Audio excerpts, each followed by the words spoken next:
Alright, so we're here in the 2018 Subaru Crosstrek. It's the Canadian edition. This is the touring model. So we're going to take it on a little drive and see how it does.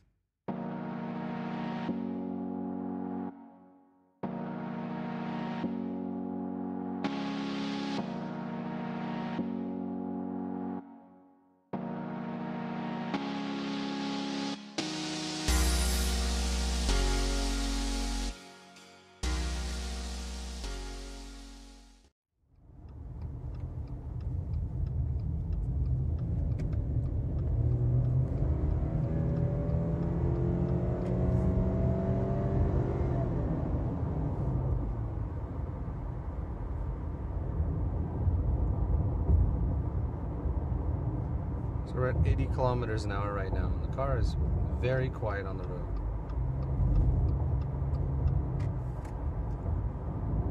Where it lacks in acceleration and performance, it makes up for in comfort and quietness on the road.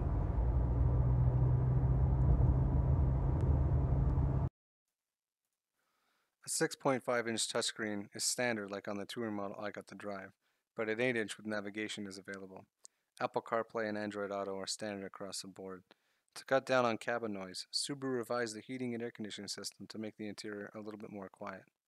Also, the audio system is a step above with the available Harman Kardon system, something Subaru never really seems to touch on.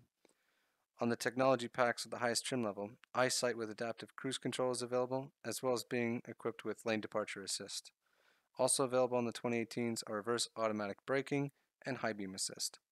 There's more legroom for the rear seat passengers compared to the 2017 model, but with the rear seats up, space shrinks up a little bit in the trunk, down to 20.8 cubic feet of space. However, the overall cargo space gets a boost to 55.3 cubic feet, and the rear hatch opening has been redone to be 4 inches wider for easier access. The revised 2.0-liter 4-cylinder engine now has direct injection, helping low-end torque and raising the output to 152 horsepower from 148 of last year. Top-end torque remains the same at 145 pound-feet, and Subaru also claims that 80% of the components have been revamped for higher reliability. The steering ratio is a quip 13:1, the same as the BRZ, and also adding a smaller steering wheel to make for more fun driving. The Canadian models start at 23,695 Canadian, but that's for the manual transmission. Expect to pay more for the automatic transmissions. The fuel economy for the automatic transmission in the city is 32 miles per gallon and 39 miles per gallon on the highway, translating to 8.8 liters per 100 kilometers in the city and 7.2 liters per 100 kilometers on the highway. The manual transmission lacks a little bit in that department, only getting 27 miles per gallon in the city and 35 miles per gallon on the highway, translating to 10.5 liters per 100 kilometers in the city and 8.1 on the highway. The fuel tank capacity is 63 liters, but it only has to be filled up with 87 octane. You don't have to put in anything higher than that. I hope you enjoyed my video. I have a little bonus clip at the end, but please feel free to like and subscribe. Thanks.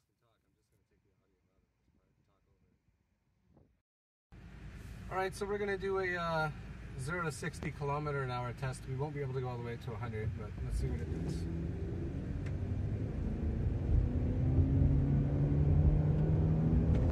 And there's 60. So, acceleration feels a little bit boggy in this. That was in manual mode. The air conditioner, I turned it off just to get like the best out of it. But it doesn't seem like it performs all that well. Put it back in just regular drive mode here.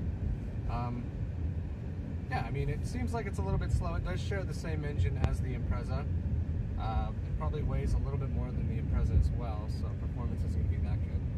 Cornering, it feels a little bit wallowy.